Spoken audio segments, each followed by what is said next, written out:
মোর importantly মার্কেটের depth যদি আমাকে বাড়াতে হয় আমাকে ফরেন ইনভেস্টর আনতেই হবে। In terms of system optimisation Dhaka stock exchange আরও তাদের অপটিমাইজ করতে হবে। ওদের ট্রেডিং সিস্টেমটাও একটু ব্যাকডেটেড। আপনি যদি নতুন ডেরিভেটিভস আনেন ওদেরটা দিয়ে হবে না। I want to really grow the mutual fund industry. এটা হচ্ছে একেবারে গ্রো করতেই হবে আমাকে। If you have to grow the mutual fund industry, the asset management কোম্পানিকে আমাকে আরও গ্রো করতে হবে।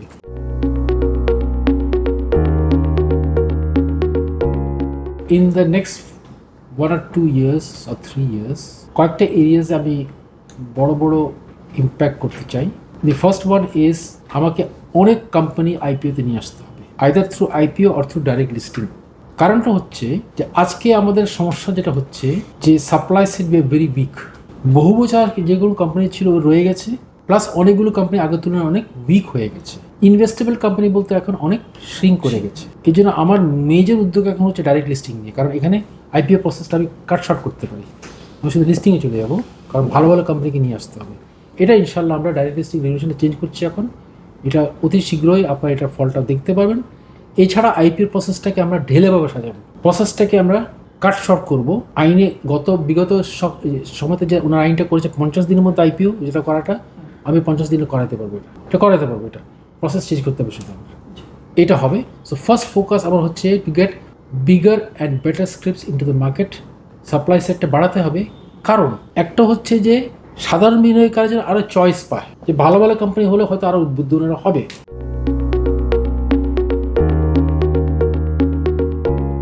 মোর ইম্পর্টেন্টলি মার্কেটের ডেপথ যদি আমাকে বাড়াতে হয় আমাকে ফরেন ইনভেস্টর আনতেই হবে।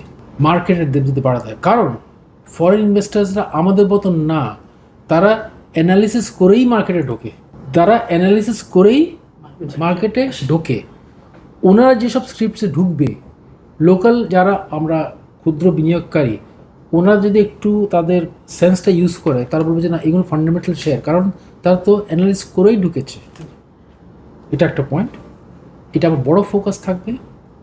নাম্বার 2 হচ্ছে যে মার্কেটের যেটা শৃঙ্খলাটা, সার্ভেলেন্স আরও জোরদার করাটা।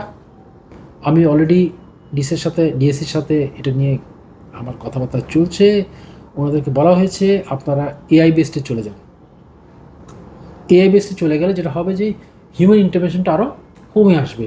Trading will be halted automatically, এবং হল্ট হয়ে গেলে বিশ্বব্যাপী যে 3টা নিয়ম আছে ওটাই ওনারা ফলো করবেন, যে একদিনের জন্য নাকি এক সপ্তাহের জন্য নাকি আরও লম্বা পিরিয়ডের জন্য যারা ট্রিগার মেকানিজম যেটা বিদেশে করে ওনারা এটা নিয়ে করবে আর কি। এটা হচ্ছে number 2, to make sure that we are actually dealing with shares which are actually not subject to market manipulations. Surveillance system আরও স্ট্রং করতে হবে। 3 নম্বর হচ্ছে যে যেসব আধুনিক সেটেলমেন্ট সিস্টেম আছে, একটা তো আমরা অলরেডি ডিসকাস করছি, সিসিপিএল আলাপ করছি আমরা, এবং দ্বিতীয় কথা হচ্ছে যে T+1 একসময় তো হয়তো T+0 আমরা চলে যাব, রাইট? অ্যান্ড স্ক্রিপ্ট নেটিং, দুটো ভিন্ন ইস্যু, টোটালি ডিফারেন্ট ইস্যুস। এটাতে আমাদের যেতেই হবে, রাইট? এটা আমাদের করতেই হবে।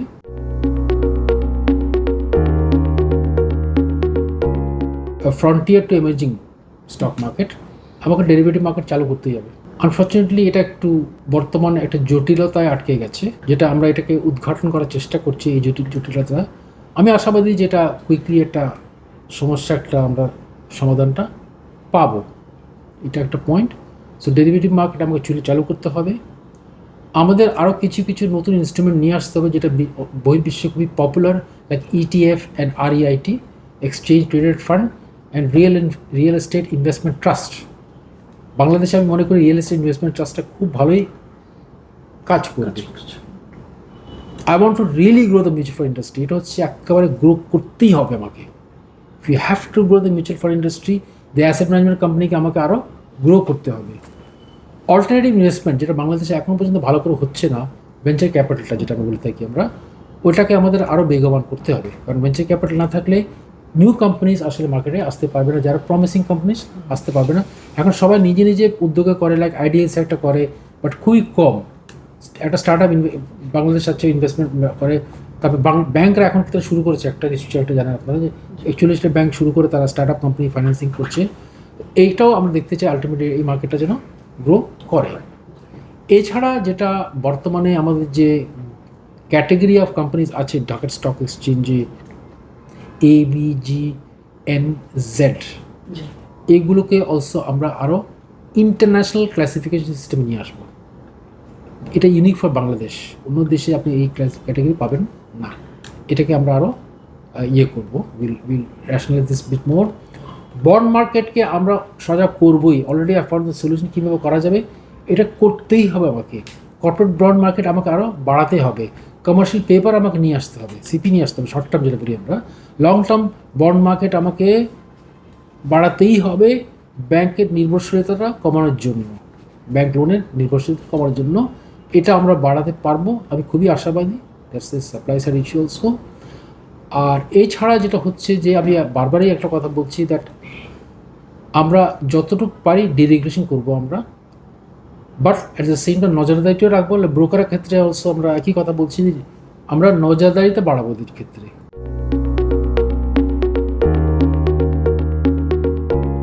বর্তমানে আমাদের ডিজিটালাইজেশনের অভাব আছে আমাদের। লাইক আমার কোম্পানি, আমার বিসেকেও এখন পর্যন্ত কাগজের ফাইল, আমরা নথিতে চলে যাব, চলে যাব। প্লাস যেটা এখন দেখবেন বর্তমানে যে কোম্পানিগুলো যারা রিটার্ন সাবমিট করে, ওরা কাগজে দিচ্ছে, এটার অ্যানালাইসিসটা আর হয় না।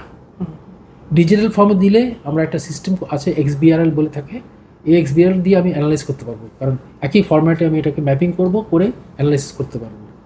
একইভাবে যেসব স্ট্যাটুটরি রিপোর্টিং তারা করে, mutual fund, merchant bank, share holding structure, free float, তারপরে আপনার আরও কয়েকটা তারা রেগুলার আমাদের রিপোর্টিং করে থাকে, PSI, হ্যাঁ, এগুলো ফরম্যাটে করা হবে এবং এগুলোকে ডিজিটাইজ করা হবে। ডিজিটাইজেশন না করলে এই মার্কেটটা আপনি গ্রো করতে পারবেন না। আর in terms of system optimisation, Dhaka stock exchange আরও তাদের অপটিমাইজ করতে হবে। ওদের ক্লিয়ারিং সিস্টেমটাও একটু ব্যাকডেটেড। আপনি যদি নতুন ডেরিভেটিভস আনেন, ওদেরটা দিয়ে হবে না। চিটাগংয়ে অলরেডি একটা আছে for handling derivative as well as clearing, ওটা ওরকম সিস্টেমে হয়তো আমাদের যেতে হতে পারে।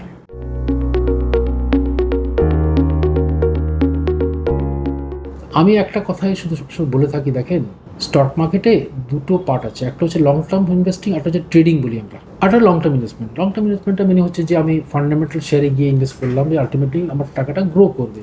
আর ট্রেডিং মানে হচ্ছে যে আমি কুইক রিটার্ন একটা চাই। এখন আমাদের একটা কথা মনে রাখতে হবে, হাই গেনে হাই রিস্ক, লো গেনে লো রিস্ক।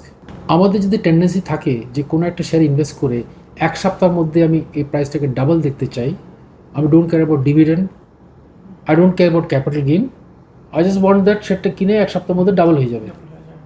তাহলে আপনি রিস্কটা বেশি নিচ্ছেন কেন? আপনি পুঁজিটাই হারাতে পারেন, পুরো পুঁজিটা হারাতে পারেন। আর যদি আপনি একটু লং টার্ম চিন্তা করেন, হয়তো পুঁজিটা অত বেশি হারাবেন না, কারণ ডিভিডেন্ড পাবেন আপনি। প্রাইস যদি পড়ে যায়, মার্কেট যদি পড়েও যায়, কিছু ডিভিডেন্ড পাবেন আপনি, পুঁজি পুরোটা আপনি হারাবেন না।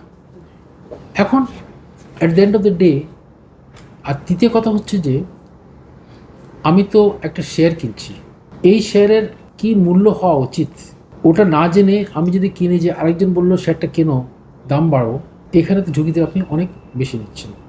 কাজে যারা অ্যাডভাইজার, লাইসেন্স অ্যাডভাইজার, তাদের পরামর্শ নিয়ে ইনভেস্ট করলে আপনার জন্য আরও ভালো। সো এই প্রবণতা আমাদের কমাতে হবে যে আমি রাতারাতি বড়লোক হতে চাই। বুঝে শুনে ইনভেস্ট করেন।